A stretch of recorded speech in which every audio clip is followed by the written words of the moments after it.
Assassin's Creed 4 Black Flag. The Assassin's Creed game with some of the most glaze. It's got singing, swimming, and blowing up marine fortresses. This game's got it all. Being a pirate has never been more fun. Since Black Flag is getting a remake, I thought this would be the perfect time to give my thoughts and opinions as a new Assassin's Creed player who played Black Flag for the first time. I have played Unity, Assassin's Creed 3, and I've got to say, this game's amazing. It holds up very well. From the writing, to the combat, to the gameplay, it's just a fun experience. But is it worth playing in 2026? The story is amazing. Personally, my favorite story out of the AC games I've played. Getting rich and assassinating people? What can be better? However, there were a few flaws that annoyed me when playing the game, but I'll get into that later. The main character, Edward, is a fun, lovable character that matures throughout the game. Edward has a very charismatic personality, and with no training, Edward just obliterates anybody in his path. Edward Kenway is a very relatable person. He just wants to get rich like everyone else. Edward's motive has changed throughout the game, and each sequence shows that. I personally like that Edward doesn't really become an assassin until late into the game instead of in the beginning. I think that Edward adopting the morals of the Brotherhood later in the game hits harder because we get to see the experiences Edward goes through to mature into the Brotherhood's ideals. The cast of characters in the game is just incredible. Each character in the cast has an impact on Edward. Edward learns from his peers and becomes a better person and pirate because of this. They've written each character beautifully, and the relationship between the cast is just unmatched. Overall, the story focuses more on Edward than the objective at hand or the Templar Order. Compared to the other AC games I've played, the cast and the story of Black Flag blows them out of the water. The combat and parkour is identical to Assassin's Creed 3, but more polished. It feels great. The combat is incredibly easy. Just counter and kill, or use your 4 guns to destroy any guards. It gets very repetitive and boring after a while, and each guard just starts to feel like a pawn. I mean, just look at this.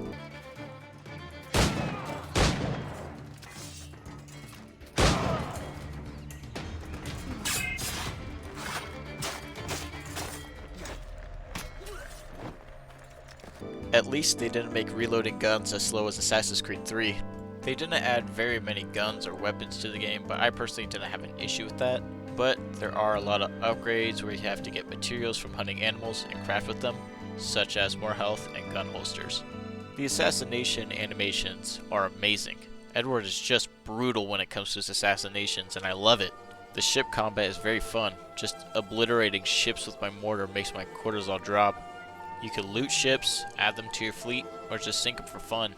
There are very many upgrades for your ship. Stronger mortars, better harpoons, more health, you name it. You could tell Ubisoft spent most of their time on the ship combat rather than the person-to-person combat, and I'm okay with it. I feel like if you're gonna make a pirate game, you have to make the ship combat fun. So it makes sense that they are focusing more on the ship combat rather than the person-to-person combat. Overall, the combat is very good, the ship combat is great, assassinations are great, the person-to-person is okay. I had a lot of fun with the combat for the most part. Ubisoft made sailing a ship fun. They added plenty of things to do when at sea. You can just sit down and decide to harpoon a shark. It's amazing. While sailing, your crew can sing shanties that can be found all around the Caribbean. They encourage you to explore. You can tell Ubisoft spent the budget on things to do at sea. The game doesn't have a lot of side quests or optional things for you to do. They do have assassination contracts, Templar hunts, and Mayan stones, but no real side quests besides them. Overall, the side missions are kind of stale and boring, but you don't really need to do them. There's no level system or anything like that, so you can just play the main story and beat it no problem. The parkour feels great. Each animation looks and feels smooth. However, the parkour on the ships is kind of frustrating. Sometimes you try to get Edward to do something and he just shits himself. It's horrible. You could just be climbing something and just all of a sudden Edward decides he just doesn't want to climb it. Being in the ocean and trying to get on a ship is a whole nother headache. Sometimes when trying to board another ship, if you go from the water to the ship, some of the enemies could just push you off. It's just brutal. Overall, Ubisoft did a great job at fleshing out the Caribbean and making each island feel alive, and I hope Ubisoft could do it again in the upcoming remake. Now, to get into those flaws. Tailing missions. Holy shit, there are so many tailing missions. I think there's one for every sequence. You sit there, following a guy across the fucking island, and on top of that, sometimes it turns into an eavesdrop mission. Not only are you following this guy, and now you have to stay in a neat proxy around him. There are even ship tailing missions, where you're following them at sea. I believe Ubisoft and the government put these missions in the game to torture you, and after every other sequence, they make you do a modern day mission. I'm personally not the biggest fan of modern day, I'm gonna be honest, but even I can notice that the modern day missions in this game is just complete ass. The modern day in AC3, I personally thought wasn't that bad. I had a lot of fun with it, but in this game, it's just so boring. It's like an iPad kid simulator. The entire modern day is in first person, and you're just walking around with an iPad as a British guy insults you and says it's for the greater good. I'm pretty sure hell itself is better than Assassin's Creed 4 Black Flag's modern day missions.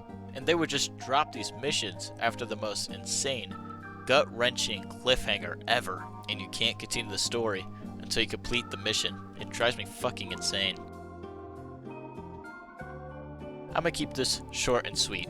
Even though this game has its flaws, this game has a unique charm to it. I personally believe this game deserves the glaze. I mean, it's just a fun game to play from the story to just the gameplay itself. This game has held up incredibly for being 12, almost 13 years old. If you haven't played it, I highly recommend you do. I hope you guys enjoyed the video, and I'll catch you in the next one.